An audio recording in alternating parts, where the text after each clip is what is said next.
Hello folks, it is me. I'm Biggie and I'm back. And yeah, if you look at the top left of the screen, yes, you see it right. It is an updated PvP guide. Tons of people have requested for it. Could I have an updated PvP guide, please? And I think with the changes in the Season 10 PvP, I think you say, why not? Again, there's been lots of little changes, and why not? Yeah, let's do that. And then, well, before we actually do that though, I need to remind you, basics are still basics. You can go down and look at the description right here and see my original PvP guide. Go and watch it. My original PvP guide is actually pretty amazing if you haven't seen it already. But it's just a little bit outdated, and by outdated, it's nothing more than just the list of characters that are actually good or not. And I think that's just what I need to update in comparison to the first one. So what's going to be here is I'm going to briefly remind you on the basics, basically which roles are what, and which characters are now good for various teams combinations, or what for good for those roles, and that's basically it. This is just going to be a brief update to the original PvP guide, and we could also talk about team building, like which characters go with what character and how we build the teams. But I think I'm going to leave that for next week because it's a very involved process. So yeah, let's get started. Just a brief reminder of roles. There are three basic roles in this kind of game. The first one, of course, is the tank. The tank just sits around, takes a lot of the damage, gives you a lot of the protection, make sure your characters stay alive. That was the tanking role. Yeah, and there is the damage dealer role. Characters that are able to actually deal lots of damage are best in the damage dealer role, yes. And finally, the support role, characters that actually gives you lots of nice skills and actually grants opponent lots and lots of very nasty tiddly bits are called support roles. And yeah, so that being said, which characters are best for each of these roles? Well, let's talk about damage dealers first then. The best damage dealers of the game are, let's start off with you. Yes, you are actually a very strong damage dealer.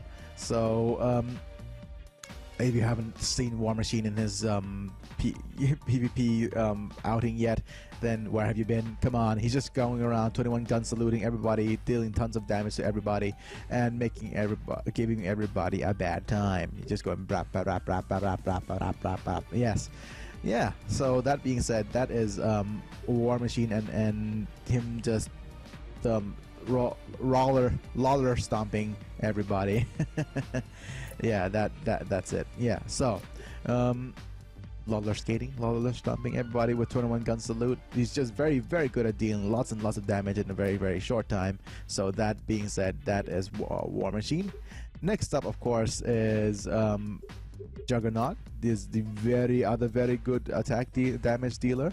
So as you can see here, he has got unstoppable, which makes him immune to stun, and he's just get out of my head, which makes him immune to psychic attacks. Okay, so he's actually very strong defensively as well, because he is immune to lots of attacks, but he is one of those hard counters that hits a lot against lots of people. Look at this, Mountain Crusher just hits like Rescue Dead, and I'm Juggernaut just like deals tons of damage, and he's immune to lots of the psychic stuff. Basically immune to Emma Frost. He's immune to Emma Frost, and he's also immune to Phoenix. So that being said, Juggernaut is pretty strong this season. Look, like, not a lot of people could say that he's immune to Phoenix and immune to Emma Frost. But he is immune to Phoenix and immune to Emma Frost. And he's a bane to rescue, so he is a very strong character. Make sure you get to use him, because he is amazing. Yes. And you could use this force skill after your opponent uses Uncle Bob. So Uncle Bob me, unstoppable force and hits people. And we have also, who's the other very strong attack damage dealers? I think those two. Ooh, of course. I'm thinking on this list, of course, is Captain Britain. Very strong damage dealer. If you haven't used him already, I will not bend. He's the best bruiser in the game, bar none. All these probably it's Juggernauts just because of the meta right now is pretty good, but I would say him is generally the best bruiser in the game. Tons and tons of stack, stunning all enemies on the ground, slowing all enemies on the ground. That's just pretty amazing. And he just goes and deadly crits on people, gets extra turns, and after attacking a target with dizzy, slowed, exposed, or weakened, you know, attacking targets with all 4 effects, it's Curse of the Other World or whatever it's called. But yeah, gaining extra turns for targets with dizzy, slowed, exposed, or weakened already is just wrong. Cam Britain, you gaining extra turns is just wrong. Just Britannics the hell out of everybody. That's questionable. That's he's just so strong. He's just so strong, you know, on the offensive. Okay, so what about the defensive characters? I already talked about you earlier. Yes, Rescue, you are a very strong defensive character. The other train of thought, like I always said, is a character that does multiple roles very well are actually very strong. So Rescue right here is a very strong tank. Look at her stats. Look at her. Health and defense all the way up, evasion all the way to 4 out of 5. She has reconstruction matrix that shields and fortifies allies and restores health over time. Protector protocol to make sure that she actually preempts creates a repelling force people for enemy attacks. And she has flyby attack that slams her shields into people. Status resets to remove debuffs. She is very strong. She is a very strong tank and very good on the defensive team. Yeah. I'm just thinking of any other kind of really nice tanks abound. Most of them are support type stuff. I would consider Nightcrawler to be a semi-tank. He's not very high on attack, but he does have Noble Sacrifice, which can protect allies from area attacks, and he has a chance because he doesn't he like phase out or something, like 60% chance to like phase himself out or something. Yeah. Ambushes now causes hemorrhaging. Yeah. Form a follow-up ambush to, you know, stealthy. I can't remember which one of this that actually has that ability to kind of like avoid attacks, but look at that evasion. So he's kind of like a very strong, high evasive character that counter attacks and slashies and making people have a bad time. And dealing damage in the process. That's the pretty cool thing about him, is that not only he's a good tank, he also is a tank that kind of deals damage back to enemies who attack him, and dealing status effects back to enemies who attack him. So that is what I call the best of both worlds. Yes. So that's about it for good tanks. I think there are a couple of honorable mentions. I think Colossus is a very good tank if you know what to do with him. Who else? I think Wolverine's also another good semi-tank. Oh, of course, my favorite is Omega Sentinel. Omega Sentinel is just very good at her role. Very highly versatile. And the only problem with Omega Sentinel is that the AI just does not know how to use her. Attacks don't penetrate shields except for Plasma Blade now, but she also when an enemy she changes classes around, but only if you don't have another protector with you. The AI just has her like running around as a protector most of the time. So maybe that's all right. She does okay, but not on the defensive, I would say. Yeah. Okay. So that being said, that's great. Yeah. And I'm seeing a lot of her in defenses as well. So make sure you bring along blasters. Yeah. Anyways, that being said, we've got her. We've got, who else do we have? Who is a strong on defense? Actually, I think that's pretty much it. Let's talk about the support characters. So the support character, honorable mention on Angel. I think he is pretty good. I'm not sure how well he's going to perform as of yet, but look at this. Granting extra turns, seriously. Granting revives, seriously. granting rising up. Really, come on. He has lots of combos, like I did on my specific review.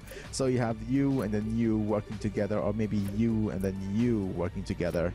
You know, that is a very strong combination. Yes. So I'll talk about combinations a little bit later in the video, but yeah, he has lots of very good combinations to work with. So that being said, that is a very interesting choice. Him and Hercules as well, pretty interesting choice.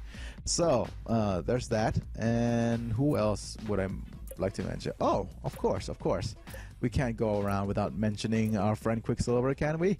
Quicksilver, when his supersonic speed, takes 2 actions of the very first takes a chance for very first turn. He just goes in and vortex lariats everybody, and then 1-mile punches people. Pretty amazing. Yeah, he just does quite a bit of damage. And imagine him working hand in hand with Juggernaut. Those two just work so well together. Make sure your agent actually has a decent tanking ability though. But look at this. They're just a match made in heaven. You know, Quicksilver and Juggy sitting in a tree.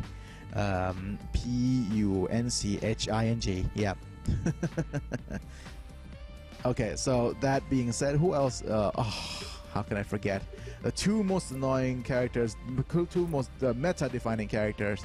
First off is the White Crown Infiltrator Phoenix.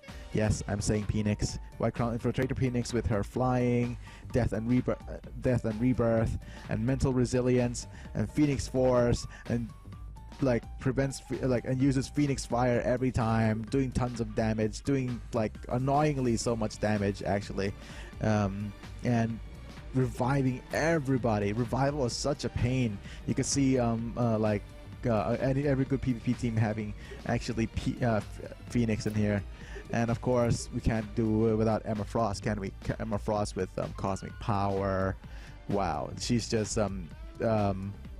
the damage increase she does is amazing. The psychic tap is just annoying. Wow, she's just has a lot to offer. Those 2, and who else? Of course, I've already listed Magneto here. Magneto is immune to psychic. That's pretty amazing in and of itself. You have Master of Magnetism. So imagine Magneto and Phoenix working to Magneto and Rescue together. Yeah, they're pretty amazing. All those shields together. Yeah, magnetic fields and graviton wells and all those magnets and electromagnetic blasts. And yeah, he is a very strong character. A very strong support character. And who else? I think that's pretty much it. Do we have anyone else that I've listed that have not put down? Yeah, I think that's pretty much it. So, to conclude, strong attackers include Captain Britain, Juggernaut, and you, War Machine in your Iron Patriot uniform. Strong defenders include you, Nightcrawler, I think Omega Sentinel if she was on the offensive team, and Rescue, of course, very strong character on the defensive. Very strong characters on the support, of course, is Angel, very strong, lots of skills. Who else is here? Who else do I see? You, Magneto, very strong shield proccing and stuff, and I think the 2 Girls of Summer, Phoenix and Emma Frost. Phoenix in her White Crown Infiltrator uniform, and Emma Frost in her super sexy thong thing. Yeah. So that being said, those are very strong characters that you could actually have them work together. Yeah. Well, that pretty much is it for now. Stay tuned for part 2, where we go over team and gear combos. That's me. I'm Biggie, and I'll be back next time. See you guys in a bit.